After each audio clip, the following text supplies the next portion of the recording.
Hi everyone, today we will talk about how to fix or how to solve Facebook Messenger Switch Account 2023. To know how to fix or how to solve Facebook Messenger Switch Account 2023, you should just go to settings like this, we will click.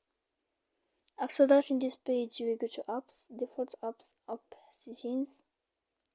When you will see this list, you will go down to find the application of Facebook and you will enter. Then in this page here you will go to click for stop. When you will end this, you will enter to storage. After that we click clear cache. Then you will go to click clear data.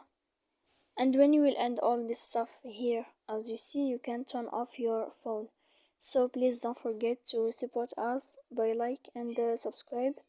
See you next time in another video, and thank you for your attention.